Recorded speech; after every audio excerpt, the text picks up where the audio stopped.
Welcome to tonight's video class. Because of the snowstorm, I'm going to combine last week's topic with this week's topic. So when we come back together on March 28th, I hope we can debrief together on these topics. I hope you'll have some questions and perhaps some concerns about the topics I addressed tonight. And again, we can discuss that on the 28th. So our agenda for tonight is to focus on the cultural, social, and educational issues that impact our interactions with students and how we respond to children's misbehavior. We're going to highlight some common cultural values in some common cultures that we have in our schools. I'm going to say this a couple of times. The goal is not to stereotype particular cultures, but rather to gain some insight into some differences that we might have in perspectives and views. We will also, the purpose of tonight is really to talk about creating a culture-friendly classroom and school. I do recognize that the conversation of culture and discrimination, it is a tough topic to talk about. I've said it before, I think it's important that we acknowledge our biases. We all have biases, we are human. But when we do that, it enables us to be a fair and knowledgeable teacher. And that, of course, is our goal. And I think it's really important to be able to initiate and facilitate critical reflection about race and to critically examine our own belief systems, our opinions, our values about racial identity and the race of others. We will also be combining our classroom, and we're going to talk about behaviorist approaches to classroom management, and in particular we'll talk about ABA and assertive discipline and PBIS. So let's begin with some vignettes that I would like you to think about, and again we'll come back together and discuss these next week. So here's some guiding questions about a couple of vignettes to get us thinking about culture. How might culture contribute to this scenario? Was the teacher in the vignette culturally sensitive? And how else could a teacher respond?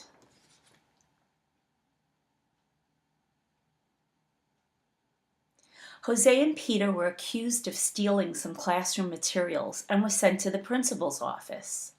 While Mr. Davis was questioning them, Jose looked down at the floor, while Peter looked at him directly.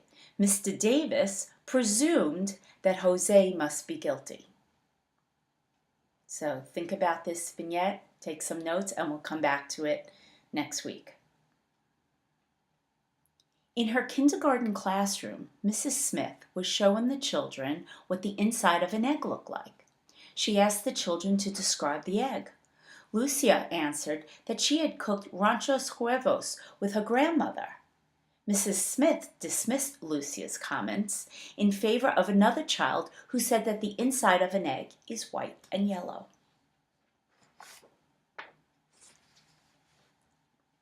Jamal is a recent immigrant from Bangladesh. He refuses to eat in the lunchroom that is provided to him.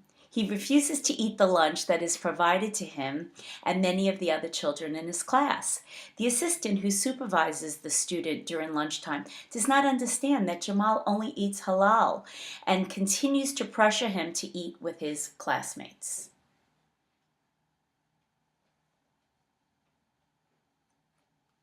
Robert has recently been coming to his second grade classroom wearing nail polish and lip gloss.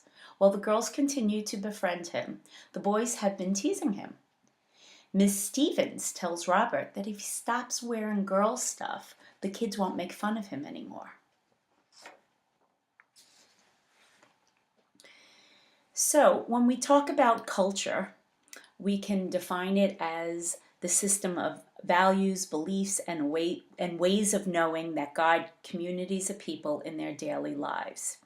So, dynamic webs of meaning.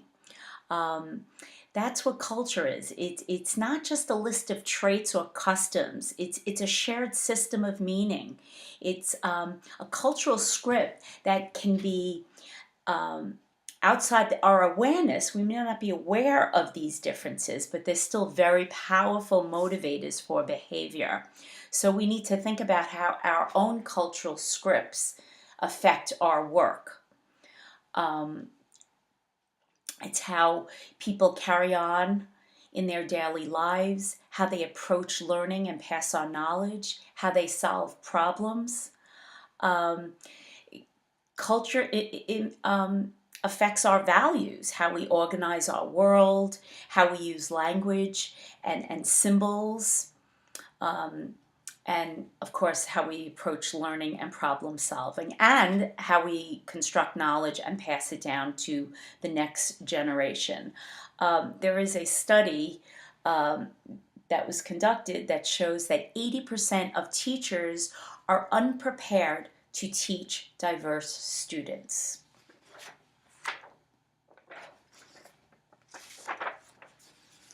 So let's think about what some of our cultural differences may look like. So how does culture show itself, and what those differences might be?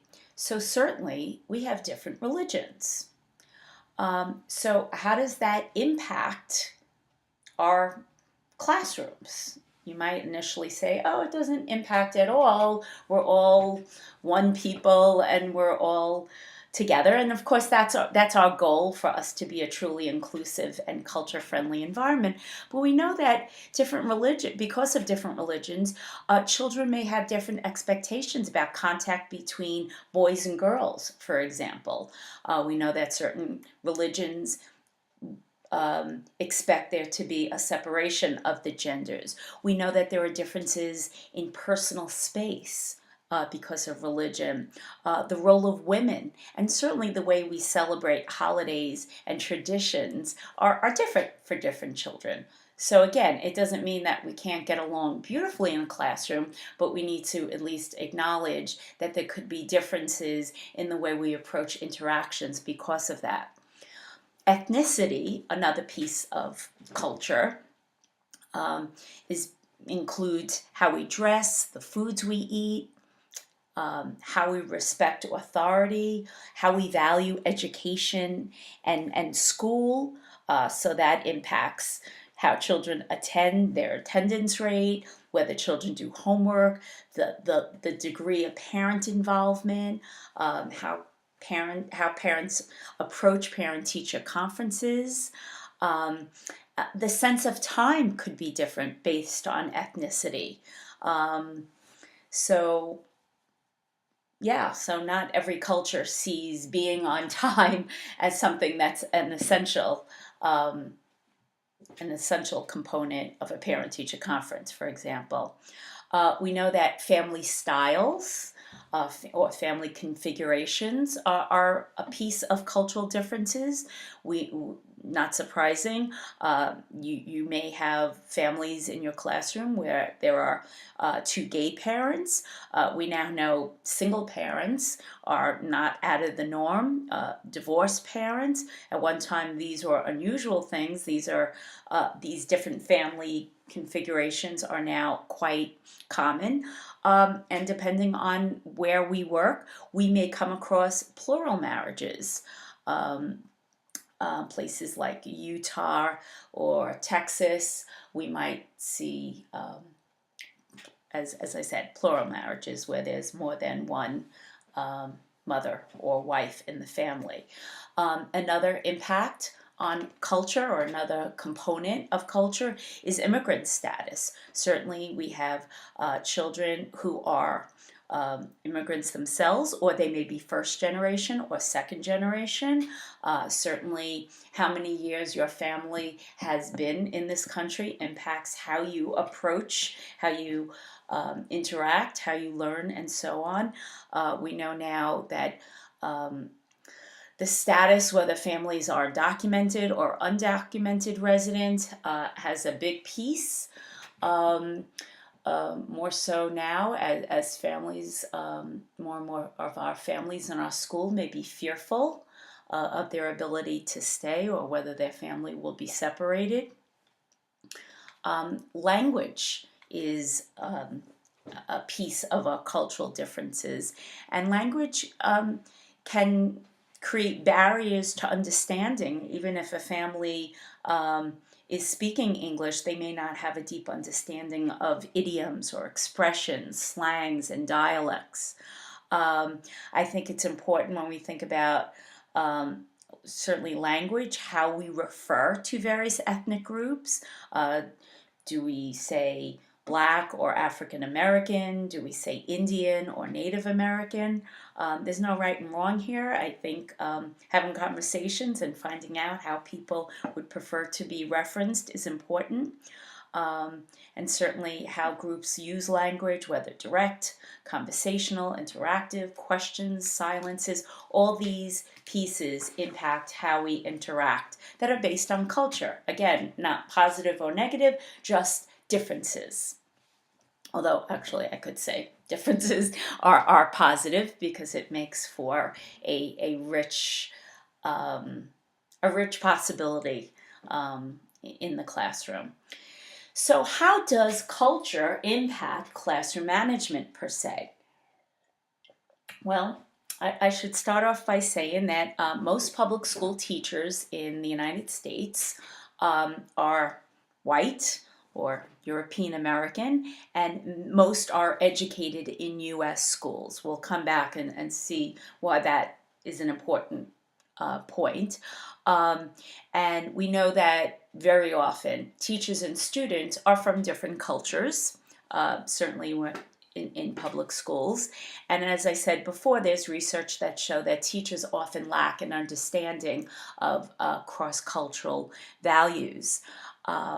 So it's important. The issue is not whether we're from the same culture, but how we perceive our own culture. And if we think that our way is the right way and it's the only way, then we're going to have struggles in the classroom. So here's an important distinction. We call it individualism versus collectivism. So I will say that in a study of 53 societies or cultures, the United States scored the highest on individualism, and Asian and Latin American countries scored the highest on measures of collectivism. So what this means is whether we value as a culture the individual primarily or the group well-being. Around the world, 70% of the world and non-white American cultures tend to value collectivism. And as I just said, the United States as a whole scores highest on individualism. So how does that impact how we interact with children? We white Americans value competition, being first, being the best. American schools emphasize independence and individual success. So we have American sayings such as, stand on your own 2 feet, every man for himself, the squeaky wheel gets the grease. But some of the collectivist proverbs are, no task is too big when done together, and many hands make light work. The nail that sticks up gets pounded down. And of course, it takes a village to raise a child. So there's a huge difference on how we what we prioritize and what's important. So this kind of individualism is very much in opposition to, as I said, 70% of the world, and certainly non-white cultures in our world. Um, Individualism values privacy. We teach babies to sleep alone in their own cribs, in their own rooms. We emphasize how great it is once infants can feed themselves and dress themselves and play by themselves. The goal is to make them independent as early as possible. This is very much in contrast to the collectivist perspective. That is the majority in the world, and more and more our United States. I will say that we have had a shift in our schools recently towards a more collectivist approach. We're seeing more cooperative learning, so seats are in clusters and emphasis that children can work together. We're seeing community meetings and social skills groups, conflict mediation, anti-bullying programs. These are all a piece of collectivism, I think. There are schools that are banning winning in sporting activity. Everyone wins. There's more and more where everyone gets a trophy. Some schools have even stopped ranking students in high school, as is common, and some schools have stopped having valedictorians. These are just some subtle ways that our culture, the individualistic culture of America, is moving more towards a collectivist approach. I share this so that you are conscious of how children in your classroom may be approaching their interactions and learning. I'd like to share some research that is, I think, quite interesting. So, there was a research study on Latino students, and a large number of Latino students in this research study report that teachers actually escalate discipline problems in the school, and that they believe administrators used unfair and disciplinary practices. So I know last time we were together, I shared some research that shows about when it comes to corporal punishment, that we, as a country, do discriminate and seem to dole out corporal punishment more often to African American students. And now I'm sharing with you the idea that Latino students, their perception is, in this study, showing that a lot of them feel that there's discrimination against them. There's another study that was done with Mexican American middle students. What's interesting here is that the high achieving students tended to, in this ethnic group, tended to downplay their cultural identity. So it was the underachievers, the kids who were struggling more academically, those kids tended to work hard to preserve their cultural identity and to strengthen relationships within their home community. So those kids tended to misbehave more, and seemed not as concerned with making good grades. Pena, the author of this study, says that, pointed out that promoting cultural traditions in school may inadvertently increase behavior problems, which is kind of the opposite of what most of us think is good practice. And she also said that promoting self-concept, acceptance, and belonging in school is probably the most important thing to improve academic achievement. So I think a little more focus on integrating rather than holding on to cultural norms. Another study was done on Latina girls, and this really showed how parents and school policy and the media tend to reinforce stereotypes as Latinas as submissive underachievers. Teachers don't necessarily give Latina girls ample time to answer questions, and don't necessarily have high expectations for them. The study emphasized the importance of certainly listening to students and giving them ample time and having higher expectations. There was a research study done on Native American and Alaskan natives.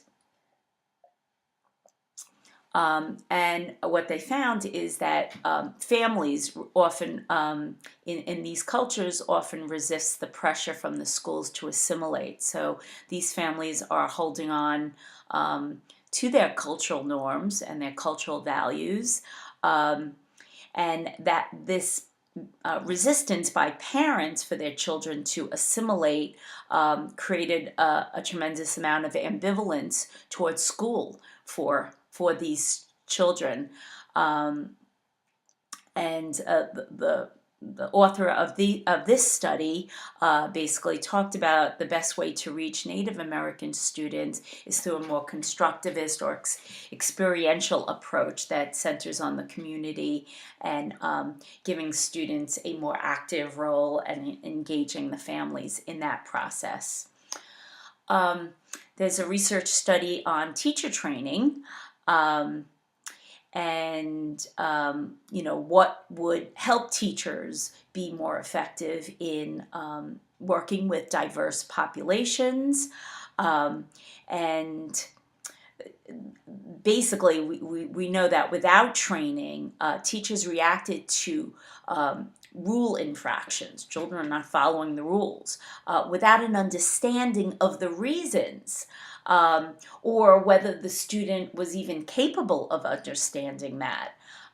So again, the study pointed out the essential nature of really understanding the cultural backgrounds of your students to make sure that your expectations are appropriate, and that teachers absolutely can be trained in interpersonal communication and problem solving and sensitivity training, which makes a huge difference in how they interact with their students.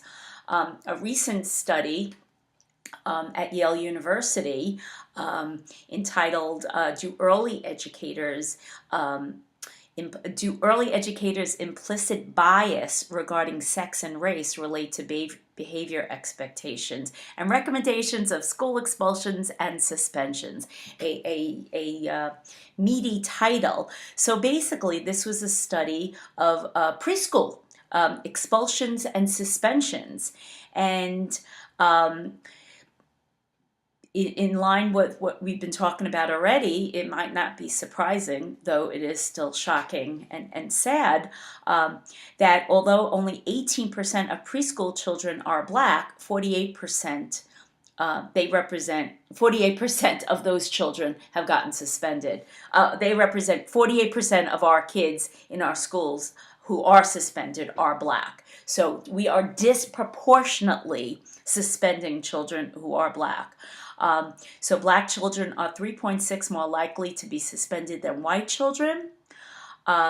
Researchers reported that Black children exhibit more challenging behaviors, which wouldn't be surprising for them to say that they're the reason that children are getting suspended more and expulsed from school is because they're misbehaving. Yet the research shows just the opposite. So it's really kind of interesting to see that when you present the scenarios to students, to teachers, without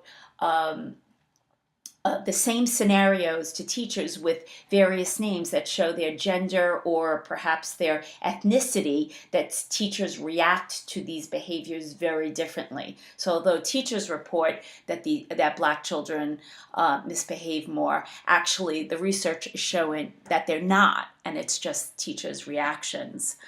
Another recent study which is now called the Trump Effect. This was put out by the Southern Poverty Law Center.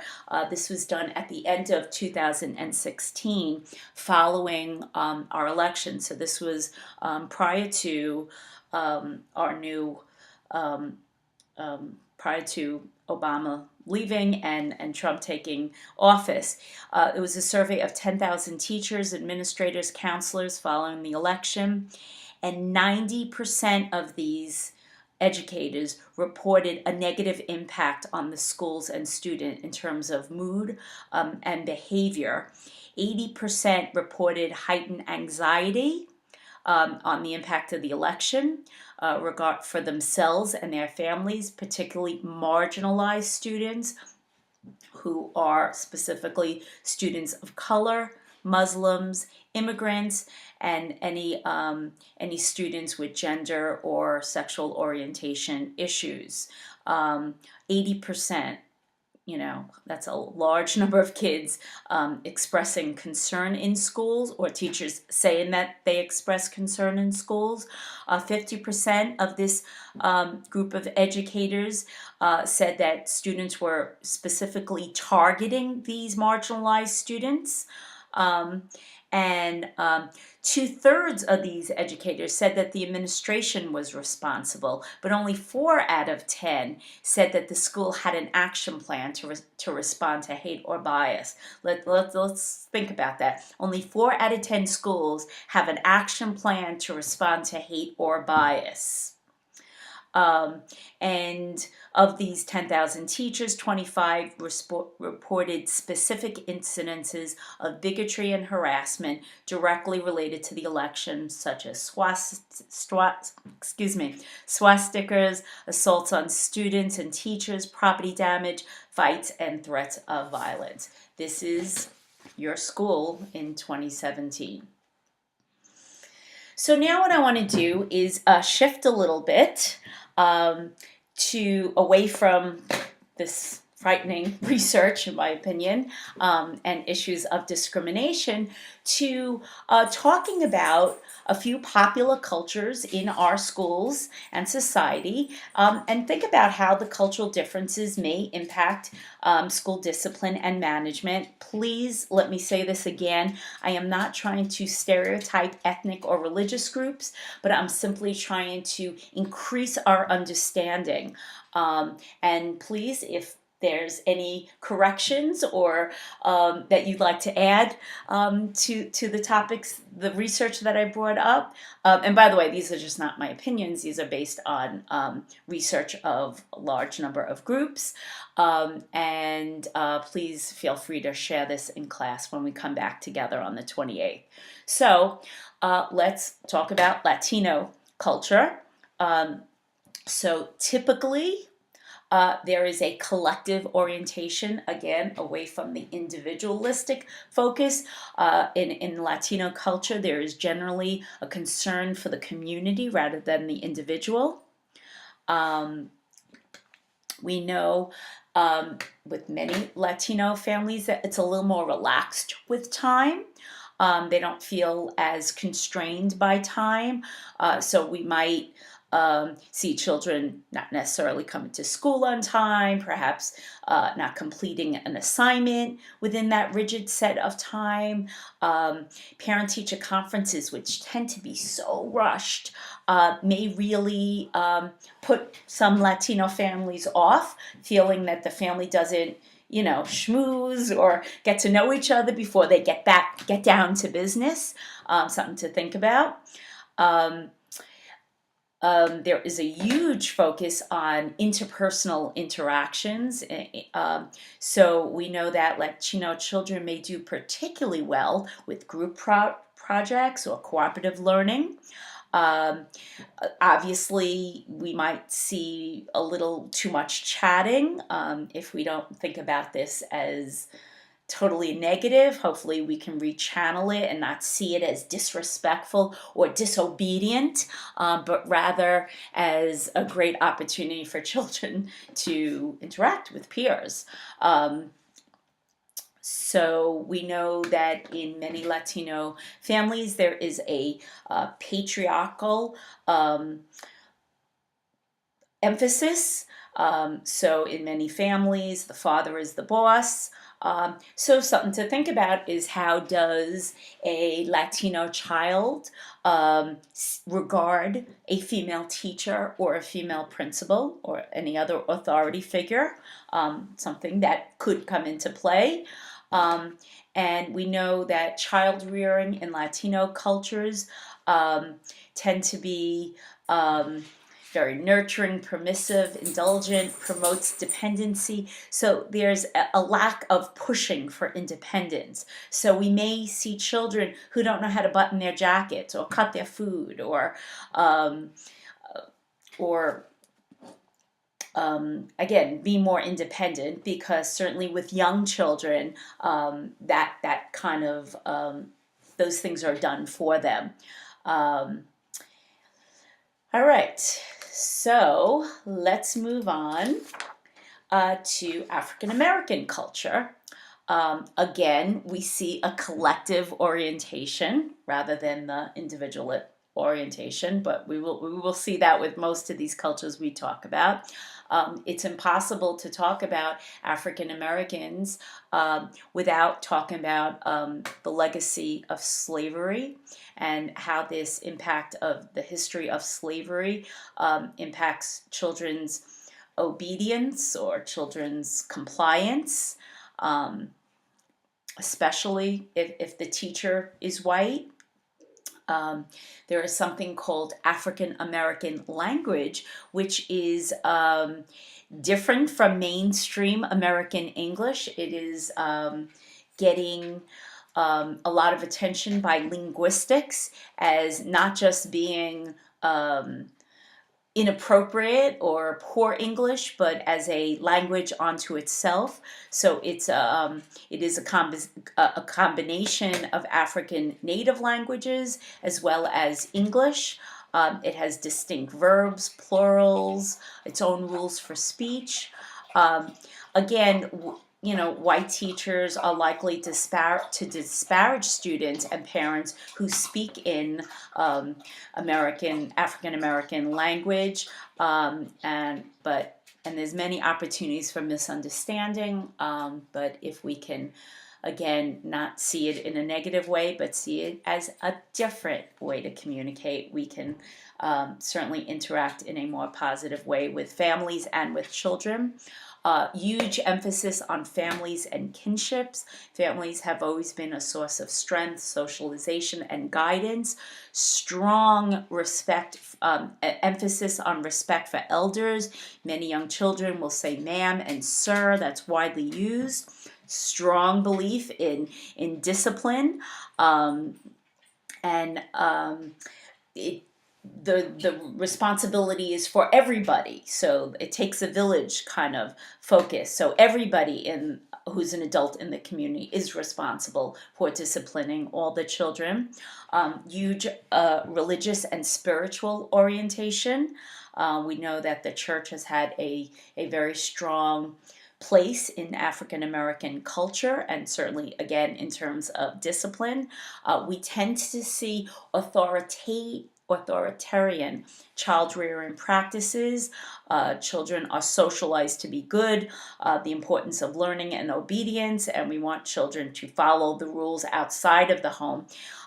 Again, children, because of this legacy of history and a lot of discrimination, children are taught to avoid confrontation with authorities.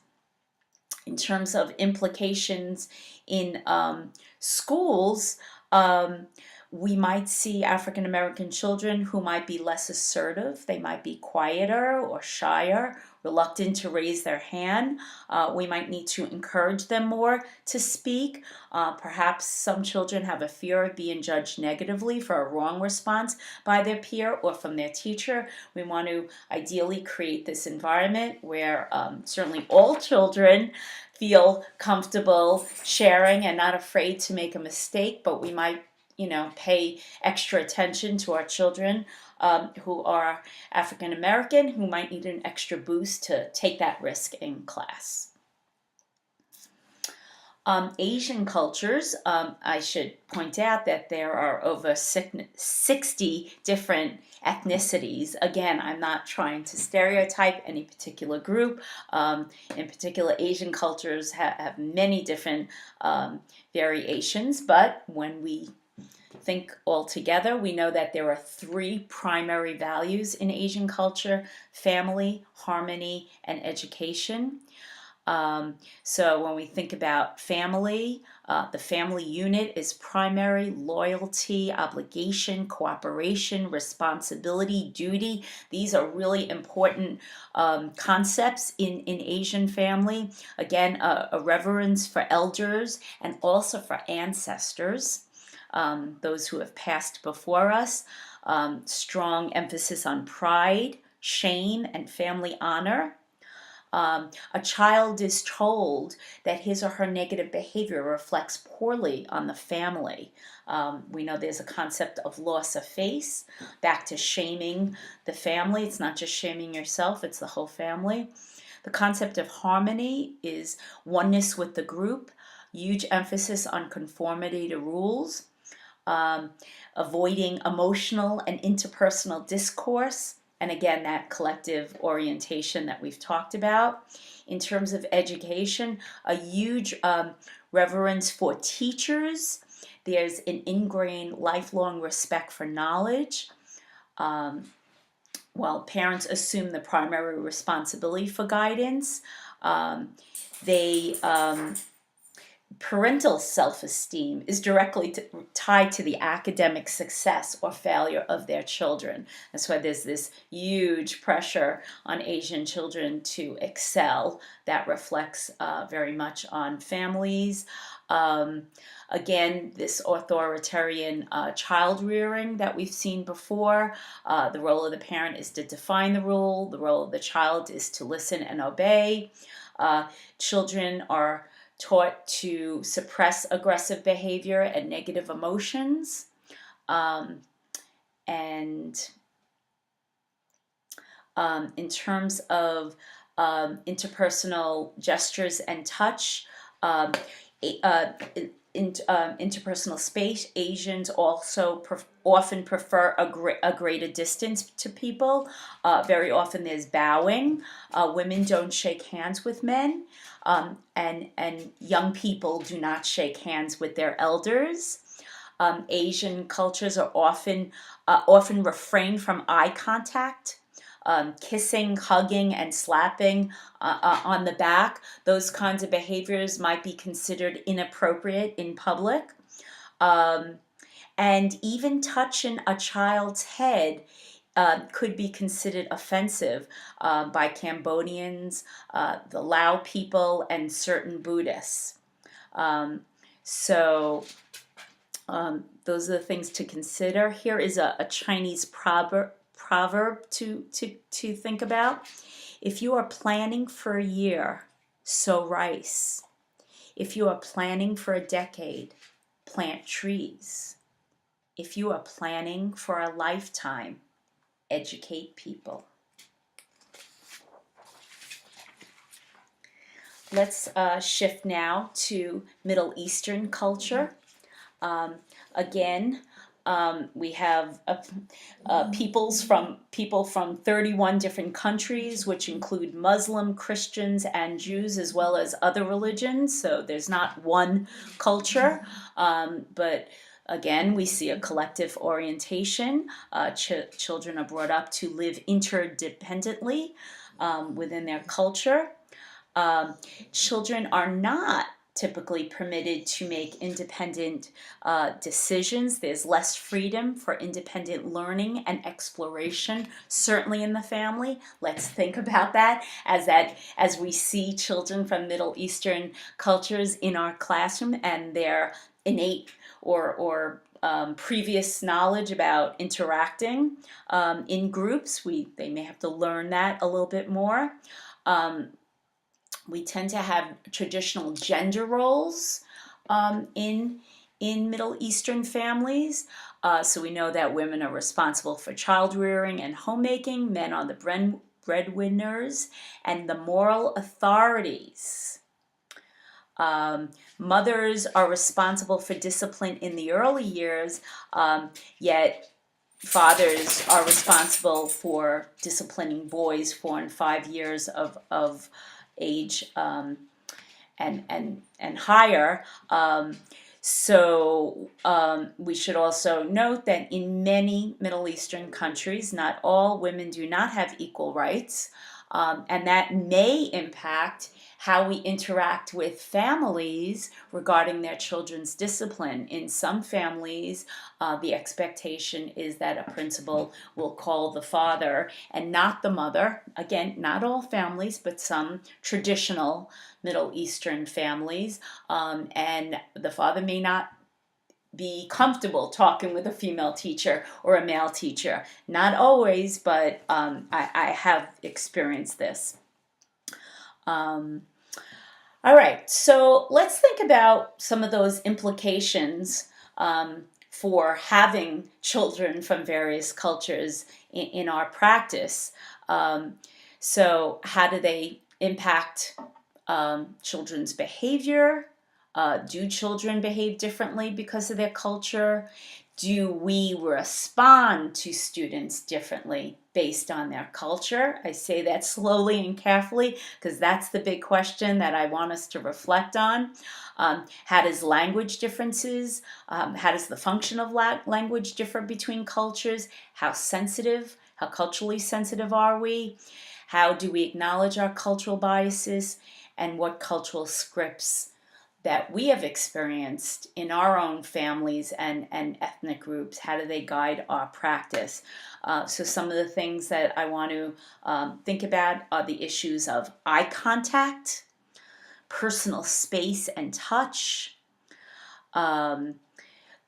Some Middle Eastern families, sitting with legs crossed in front of elders is considered disrespectful. So we bring children into kindergartens and ask them to sit cross-legged. Let's think about that. Let's make sure that's okay with the families. If children feel uncomfortable, maybe that's one of the reasons. There are some schools where teachers are referred to by their first name. How does that impact an African American student who's taught this very strong respect for elders? So again, there are no simple answers to these questions. I don't think we answer them once. I'd like you to keep reflecting on them as you continue your practice, but I think they're really important conversations to have. The questions to have, good reflections, and definitely conversations to have with others. Pedro Noguera, who I've mentioned before, has a great tweet here. I was asked by a teacher if there's an equitable way to approach discipline. I told her, address the cause, not just the behavior. So I think this short statement is really profound. It's definitely what we're going to talk about when we talk about behavior modification or ABA, that we need to understand the cause of the behavior. When we talk about developmental discipline, it's all about understanding the reasons children misbehave. I think when we understand why children misbehave, we're not as frustrated by it, and we do find the most appropriate response. So, shifting now to behavior modification. I will say that behavior modification is a global term. It's also known as anything we do that involves rewards and punishments in the classroom. It was initiated in the classroom based on the theories of the psychologists Skinner and Watson, who I think I mentioned before. B.F. Skinner talked about operant conditioning, which is all learning has to do with there's a stimulus, there's a response, and there's reinforcement. And that if we control those reinforcements, then we therefore control all learning. He talked about different kinds of reinforcements, continuous reinforcements, where every time the child behaves a certain way, we give the child a reinforcement. Intervals, where we do it every other time the child behaves that way, which are actually more powerful than reinforcing every single time. And Skinner also talked about extinction, where we get rid of a behavior based on removing a reward or punishment. There's another, he also talked about shaping, which is, you don't get a child to change immediately, but we change in what we call successive approximations. So we reinforce little changes in the behavior, little by little, until we get the desired results. John Watson, who we talked about a little bit before. He said all behavior is nurture. There's always the nature versus nurture, what's inborn, what is environment. He said all behavior and all learning is related to the environment. He took that little Albert, and he can train that baby to be and to react in any way based on shaping and conditioning. Some of the common ways we use behavior modification in school are through stickers and points, which, as we've said before, is what we call an extrinsic reward. We're giving children something to shape their behavior. We may see schools that have certain trinkets. We may encourage children with pizza parties or ice cream parties. A few years ago, New York City had a pilot study where they were paying students to increase standardized tests. We also use a lot of group rewards and punishments in the classroom. The best behaved table will line up first. The table who has clean up all their things will line up first. Or we remove recess for the entire class, or we add homework for the entire class. I've seen a class where the word field trip was written on the board. The class had a planned field trip at the end of the week. And every time someone misbehaved in the class, a letter was erased. And that's how the teacher hoped to keep the children behaving until the field trip. When we put names on the board, we've talked about this before. It's public, but that's a way that we use rewards and punishments. So as I said, they're often publicly administered, certainly when we do these group rewards and we put it on the board. I've also said before, behavior modification is part of a model that believes in an external locus of control. The reward, or the teacher giving the reward, the educator, is basically controlling the children. What we know about behavior modification is it can have a very powerful behavior change, typically a short-term behavior change. There's something called habituation. And that's something that Skinner and Watson talked about, is that after a while, that reinforcement becomes less effective. So whatever you're rewarding the student may work really well for short term. After a while, they become less valuable. So we must up the ante. We must change it. The paying students to to improve their test scores the following year, the kids would want more money. After a while, that doesn't have the same effect. As we've said before, behavior modification has the external locus of control, so it doesn't teach self-control, and it doesn't generalize to other situations. But behavior modification techniques are highly used in schools. In particular, applied behavior analysis. So ABA has become the go-to method for autistic children since the late 1980s, excuse me. It's considered a lifesaver for many families where children have some non-social behaviors or self-mutilating behaviors, a child who's a headbanger or a child who hurts herself in some ways. We know that ABA can modify that behavior quite effectively. Also starting to see schools using ABA with typically developing students with behavior problems. So not just students with autism. And the belief is that learning occurs as the result of a consequence of behavior. So it's an intensive intervention of rewards and punishments to shape behavior and learning. So there's what we call positive reinforcement, also known as rewards, and those are praise, hugs, and treats. And this works extremely well to get students to memorize responses, to display specific behaviors, and compliance to directives. On the other piece of ABA or behaviorism is what we call negative reinforcement, and that's the removal of an averse stimuli.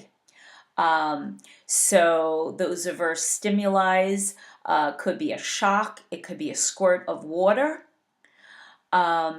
We know that sometimes negative reinforcement is used simultaneously with punishment. It's actually different. Punishment is intended to decrease behavior. Reinforcement, whether it's positive or negative, is intended to increase a behavior.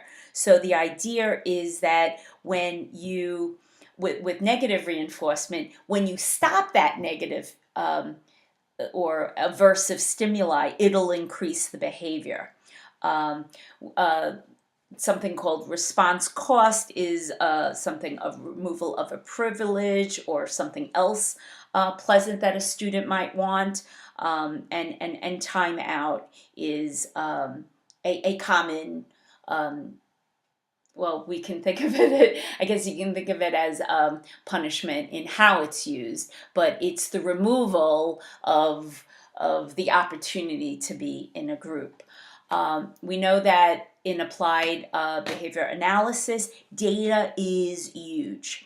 And as that we're constantly observing the behavior, trying to understand the function of the behavior, understanding its natural consequences, and setting up interventions to monitor and to monitor interventions. We create interventions based on this data, and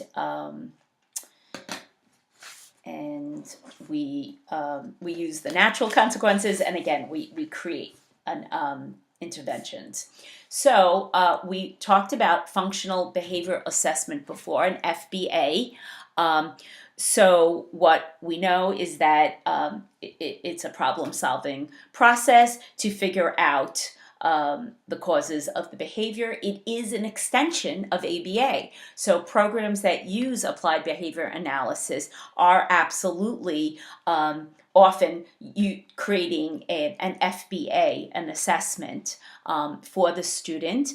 So it's examining the reciprocal relationship between the environment and the behavior, and specifically it's identifying the significant social, affective, cognitive, environmental factors that are associated with the behavior. So why does the behavior happen? What's the cause of the behavior? What's the function of the behavior? What's the relationship between the environment of the behavior?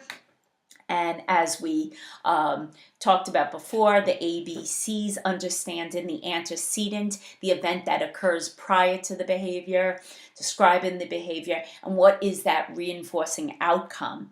And based on this knowledge, we can change that outcome. We can change the consequence, which will inevitably change the behavior. Or perhaps we're changing the antecedent, removing the child from that environment that causes the behavior might be another way that we can change behavior. So shifting to assertive discipline, which is another form of behavior modification. It's a commonly used discipline strategy created by Lee Cantor in the late 1970s. He now works with his wife Marlene, and there are schools that have an assertive discipline policy or system in place. So in this approach, teachers are very clear about what is responsible behavior for students, and it's administered firmly and consistently. Again, we have positive and negative consequences for students based on the expectations. Here are the principles that teachers insist on. So teachers insist on responsible behavior. When teachers fail, it is typically due to poor class control. So I would have to say this, that makes a lot of sense, that a lot of pieces, a lot of the time that when teachers struggle, either because of student achievement or the class does not function well, it is, I don't like the word control so much, but it is often due to poor class behavior. Assertive discipline believes or asserts that firm control is humane and liberating. So here I'm kind of having a little problem with the word control. I think control should be internal. Obviously, this is my opinion, but Lee Cantor and people who follow assertive discipline thinks that control over the classroom is a positive. And firm control is positive. The teacher has to clearly state the expectations and consistently apply the consequence. So I think the word consistently is huge here. In assertive discipline, there are 3 teacher response styles. So think about if you might fall into one of these categories if you were implementing assertive discipline. So Lee Cantor talks about the non-assertive teacher.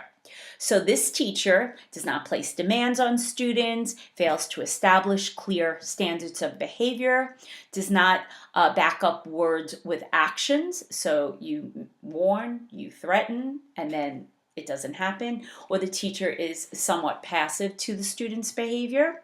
That is from assertive discipline, not an ideal teacher response. On the other side of the spectrum is a hostile teacher, a teacher who uses aversive or punitive approach, shouts, threatens, and sarcasm, again considered hostile and not effective. So the third approach, the assertive teacher, is one who Lee Cantor says is effective, makes expectations clear, calmly insists that students comply with rules, and backs up the words with reasonable actions. So let me give you an example of what these 3 responses might be. So a non-assertive teacher would say, please try to stop fighting. A hostile teacher might say, you're acting like disgusting savages. Stop it. An assertive teacher would say, we do not fight. Sit down until you cool off, and then we'll discuss a consequence if that's appropriate. going to shift now to another, a widely, highly used approach in public schools, and that's called PBIS. It's called Positive Behavioral Interventions and Supports. So this approach is also interchanged with a school-wide positive behavior support. So sometimes you see slightly different acronyms, but anytime you see any of these words, school-wide positive behavior supports, we're talking about PBIS. It is based on the principles of ABA. So we have a school-wide system to prevent behavior problems. There is a system of rewards for all children. They have what's called a multi-tiered system of support. We can actually look at this diagram, this pyramid, to see the 3 tiers of support. So primary prevention are system-wide supports for all children. So this includes 80% of your students, and we basically have rewards for various behaviors. So schools have ticket systems, or they have trinkets that they can turn their tickets into. I had a school that had a trinket cart that would come around. Another school had a no referrals dance, school dance. So if kids did not have referrals during that quarter, they could attend a school dance. Others have ice cream parties to encourage kids to build up those positive points, and so on. So that's your primary prevention. Your secondary prevention would be more individualized. That would cover for about 15% of students.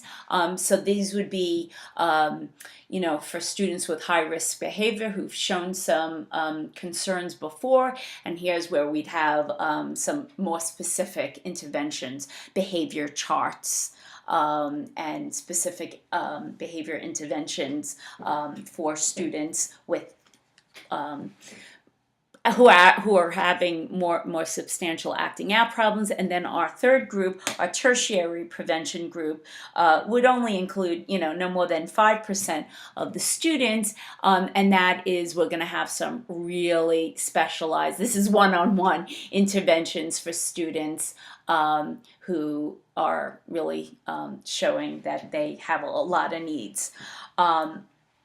So there is, again, a lot of data that is compiled with PBIS, and so programs, there are a lot of schools that say, wow, we've changed behavior, we've decreased suspensions, we have all, tremendous amount of positive behavior. So while this is a behavior management system, it's all about rewards, and we don't see punishment so much. However, I want to say to you that I guess punishment can be seen as relative. In a particular school, one reward was they brought in African drummers for middle schoolers, but that those students who couldn't who had a referral weren't allowed to attend. So we can say that's a positive for those students who were able to attend, but one might also say that it is a form of punishment, or because it's for those children who weren't able to attend. Well, we can talk about that some more. PBIS, a big focus on rewards. So on the Moodle, I'm going to upload a list of 100 free and inexpensive rewards. And what I want you to think about is, I want you to review these rewards. I want you to think about which items look good to you, which items you might implement in your classrooms. Are there any items that concern you? And obviously, when we come back together, we'll have an opportunity to talk about how we use behavioral supports and behavior modification, PBAS, assertive discipline, ABA in our classroom in the most effective and powerful way. So thank you so much for listening to this class, and I very much look forward to seeing you again when we come back together.